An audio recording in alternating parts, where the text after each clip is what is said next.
on risque notre vie pour venir avoir la vie meilleure en France. Mais tel n'est pas le cas. Une fois en France, les gens nous considèrent comme des bandits. Nous ne sommes pas des bandits, on a quitté chez nous pour venir ici, pour avoir une vie meilleure. Solidarité avec les jeunes, mineurs isolés. Solidarité avec les jeunes, mineurs isolés. Je suis venu en France parce que j'aime la France. Je suis venu ici pour étudier et en plus améliorer ma langue française, en plus de connaître ce que je ne savais pas avant. L'arrivée du JO, parce que c'est à cause de ça, ils veulent nous délocaliser du Paris. Nous, les jeunes, on ne veut pas accepter, on veut vivre à Paris, rester à Paris, travailler à Paris en plus de servir la nation.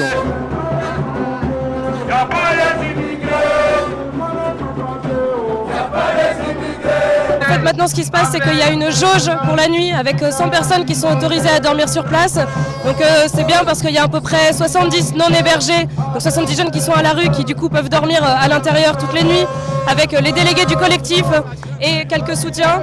Et pendant la journée, il y a 200 personnes qui sont autorisées à venir dans le lieu pour s'organiser, pour faire des AG, pour faire des rassemblements. Et donc du coup, là, ça permet que tous les jeunes qui sont encore dans les gymnases puissent venir sur le lieu et puissent s'organiser et voilà, continuer à porter leurs revendications sur le logement, sur la santé, sur le droit à l'éducation, sur le droit au transport et sur la reconnaissance de leur minorité.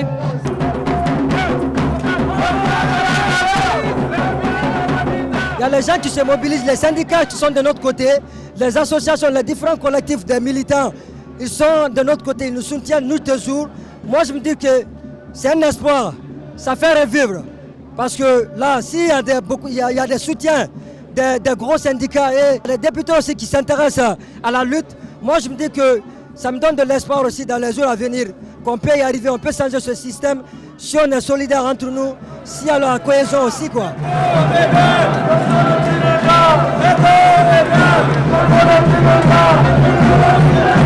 C'est important de donner de la force parce que le traitement et la situation des mineurs non accompagnés aujourd'hui en France, il est absolument inhumain. Et c'est extrêmement important de participer à ce genre de manifestation parce que ça permet de donner de la visibilité. Et plus on est, plus on fait du bruit. Et c'est hyper important de s'engager, peu importe en fonction du temps qu'on a, mais il faut participer à ce genre de manifestation parce que c'est vraiment pas très compliqué, il suffit de descendre dans la rue.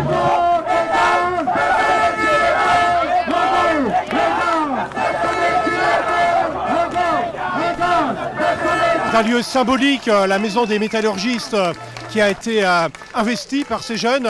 Et donc on voulait leur dire qu'ils sont les bienvenus ici. Alors c'est un lieu qui appartient à la ville de Paris, mais qui héberge également des locaux syndicaux de la CGT. Et on s'est engagé à leur apporter un soutien non seulement politique, mais également logistique. Le nettoyage social, c'est vraiment atroce. Hein. Effectivement, il y a une chasse à la précarité. Voilà, quand on est précaire, on essaie de faire sa vie en lien avec des associations de solidarité à Paris. Et on n'a pas vocation d'être chassé ailleurs, puisqu'ils ont commencé à faire leur vie ici, à Paris.